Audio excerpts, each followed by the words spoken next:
Usted se iba y la arreglaban allá y ellos no la medían ni nada, porque ya ellos decían que eran tantas cuerdas, pues, le pagaban a usted lo que ellos, las cuerdas que ellos dijeron. Pero la hacienda no le pagaba al arrimao en dinero. Este obtenía en la tienda de la hacienda el equivalente de su salario en alimentos. De modo que el trabajador no se ganaba un salario, sino que ganaba el arroz y las habichuelas para comer. Y aunque se vivía para trabajar, apenas se ganaba para vivir. De hecho, lo que se ganaba no daba para obtener la cantidad necesaria de alimentos que la familia consumía en un día. Esto obligaba a los arrimaos a endeudarse en la tienda de la hacienda. Si, por ejemplo, solo se trabajaba mediodía, el trabajador conseguía menos por su trabajo. Para poder comer ese día, había que apuntar más en aquella lista de deudas inacabables que tenía en la tienda. Así el trabajador quedaba obligado a permanecer en la hacienda hasta que pagara todas las deudas. Mi mamá hacía todas esas compritas. Tenía que ir 2 veces al día, por la mañana y por la tarde. Por la mañana cogía una parte de lo que ganaba papá y por la tarde iba a coger otra parte. Si una libra de ajo le costaba 2 centavos, nos la vendían por 4 y 5 nosotros. ¿Entiendes? Si todos los artículos ellos iban ganando, casi más, la mitad, hasta más de la mitad, para tener la economía para ellos. Y entonces cuando tú ibas a sacar cuenta, si ellos eran de malas entrañas, como se dice, pues en vez de tú, si cogías un peso, te apuntaban unos 50. Si cogías 3 pesetas, como decían ellos, que eran 6 reales, y 6 reales son 3 pesetas, pues entonces te apuntaban una de más. Y así cuando tú venías a ver, debías más de lo que te valía aquello. Y ellos se quedaban con eso. Se trabajaba la semana, iban a la despensa, pero que si no le sobraba nada. No le sobraba nada. Si no le daba lo que se llamaba la semana para ganarle. El domingo, las casas de familia a veces tenían que vender unas gallinitas y tenía, y huevitos y eso, echaba el huevo, para poder hacer la comidita del domingo. Y así era que se vivía aquí, en estas haciendas. En ocasiones se pagaba con vales, en vez de dinero o alimentos. Esos vales los cogían, los llevaban a la tienda, decía vale, ejemplo mío. Yo era el que trabajaba, vale a favor de Antonio Madera, la cantidad de 17 centavos y medio. Son 17 centavos y medio. Entonces llevaba a la tienda y el dueño de la tienda despachaba esos 17 centavos. Y si era el día entero, eran vale a favor de fulano de tal, quien sea, hay que. Total 35 centavos, son 35 centavos.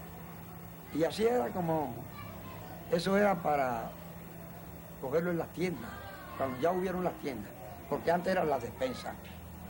Antes habían las cantinas que se llamaban, en la misma hacienda. Entonces los que trabajaban ahí mismo, se hacían las compras. Eso era por turno.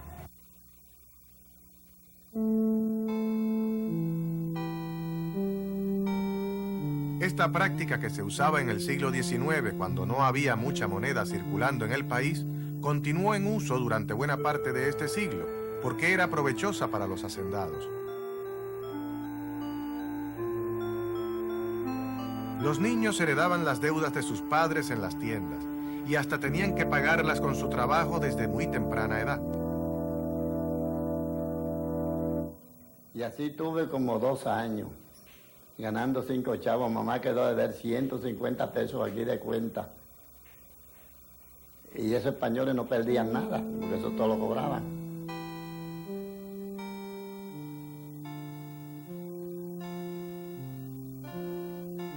Seguí ahí, como a los 4 años. Me llamó doña María. Dice, mira, nene, ya tú pagaste la cuenta de tu mamá.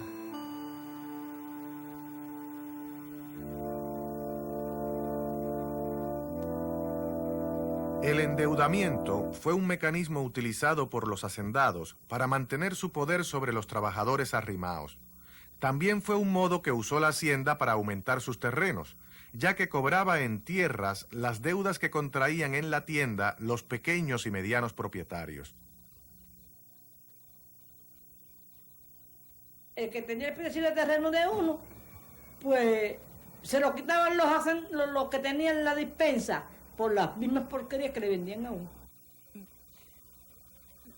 Y había veces que por un queso de bola y 2 o 3 libras de ajo le embargaban 2 o 3 cuerdas de tejeno al que tenía un par de cuerdas de tejeno. Y ellos cogían a ojo lo que les daba gana. Y así, cogiendo todos estos terrenos. Y así se hicieron de muchas haciendas. Después sí que robado, porque eso fue robado. La vida para un arrimado, pues yo le encuentro que era dura. Era dura porque en realidad pues no tenía nada. No tenía nada. Sí, seguro, será dura, pero al llegar las Navidades todo el mundo se alegraba. ¿Entiendes cómo ellos? Entonces todo el mundo se iba a saludar a las casas. Y vamos a llevar una guinalda, una parranda de fulano.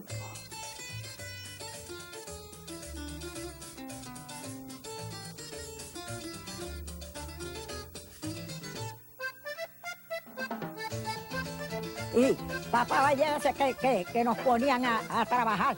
Pues nosotros vamos a trabajar, pero ya sabes, a la noche nos lleva al baile. Entonces, papá, no, yo no las llevo a baile. Ustedes saben que yo de aquí no las saco. Pues, no, si así nosotros trabajamos, pues también nos tienen que sacar a divertirnos. Ese que teníamos que sacarle las palabras de la boca.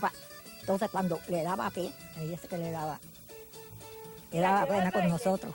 Entonces, prepárense para que vamos un ratito al baile. Pues había llevado un ratito y nosotras volábamos. En un momento nos vestíamos y eso, y seguíamos, nos íbamos para los bailes. Era que estábamos como hasta medianoche, a veces que estábamos por la madrugada. Los bailes antes se daban, Ave María, bien buenos, los bailes. Se daban los bailes que eso. Había veces que salían como como había veces que había unas casas, había veces que en un solo sitio, en un solo barrio, habían 3 bailes, casi pegaditos uno con el otro. Pero era que tocaban unos 4, que suave, María. Resucitaban hasta los muertos, salían de los hoyos. Hasta los muertos salían a bailar.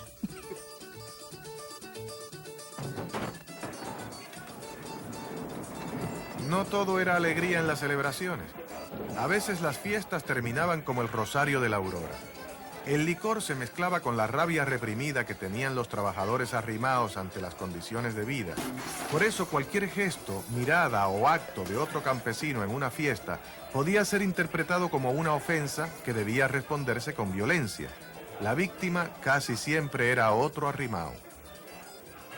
Fue como nosotros salíamos, ¿verdad? Había una promesa y nos convidaban, íbamos.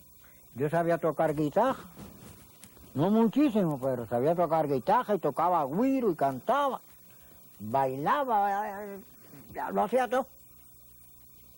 Y había veces que no había estado el mundo pacífico, nos amanecíamos y todo. Pero había veces que se encamorraba la gente y formaban esas surucas que había que soportarlo para poder que no hubiera nada.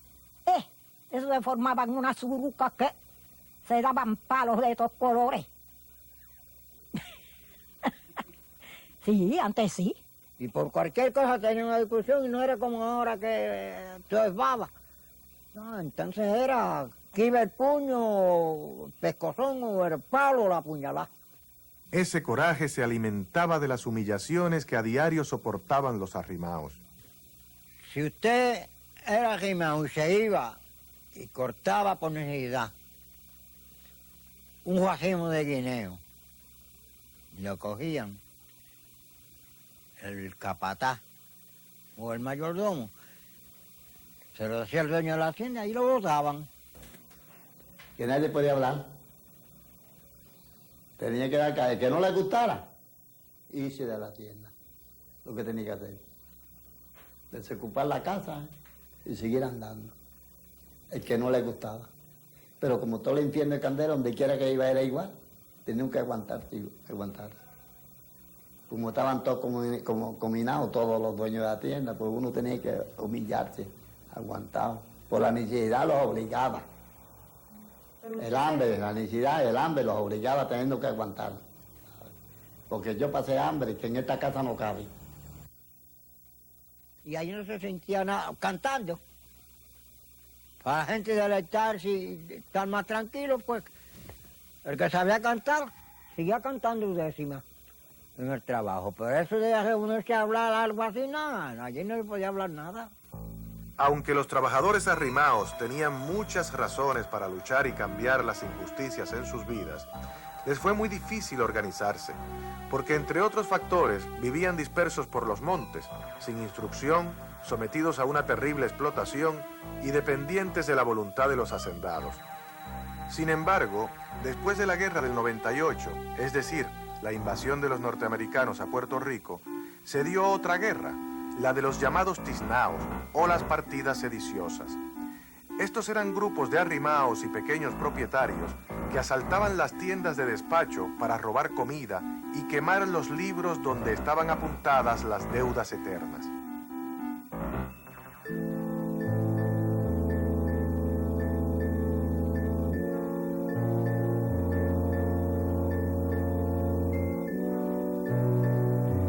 Tiznados de negro para no ser reconocidos, guiados por el hambre de siempre y por el deseo de venganza, este movimiento dejó ver claramente los conflictos enormes entre la clase de los hacendados y los trabajadores.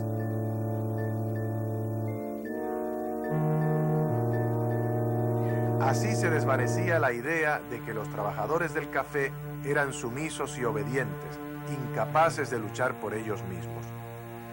Durante esos meses de crisis que provocó la guerra del 98, esos mismos trabajadores sabotearon y robaron cosechas de café y atacaron a los hacendados, a sus familias o a los mayordomos.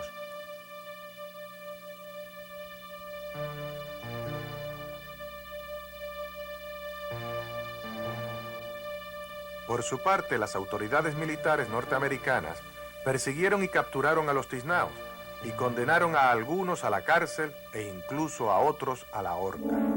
Estos actos de venganza no cambiaron la suerte de la mayoría de los arrimaos cuando llegó el siglo XX. Más bien siguieron padeciendo pobreza, hambre, enfermedades y explotación en los cafetales.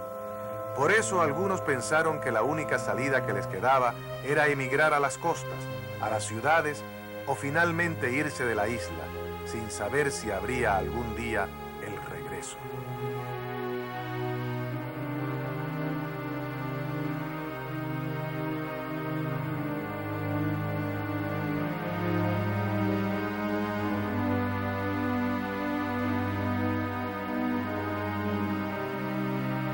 Aquí había un amigo mío, el color de él era un color pálido, eso cantaba lindísimo.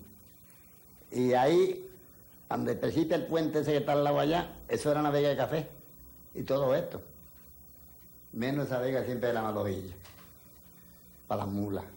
Pero además eso era una vega de café dando la vuelta, donde está el hospital, todo eso era una pieza de café. Y entramos a trabajar por la mañana ahí, en esa vega, doblado. Y en los primeros trabajos se ensució una mano, porque todo el mundo se iba a ensuciar esa vega, no había letrina. Los que trabajan en la hierbera, la cuadra, las mulas y los brasiles y todo eso, todo el mundo se iba a ensuciar ahí a la pieza de café.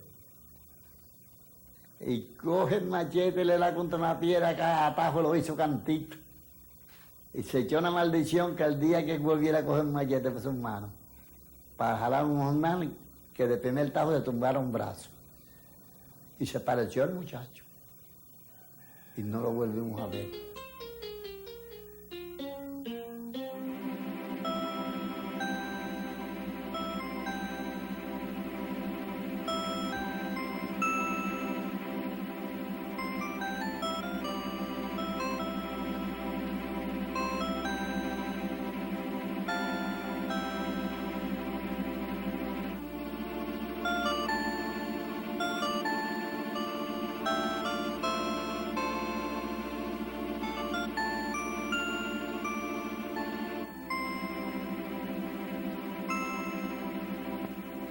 El café simbolizó para los hacendados auge económico, mansiones, viajes a Europa y universidades extranjeras para sus hijos.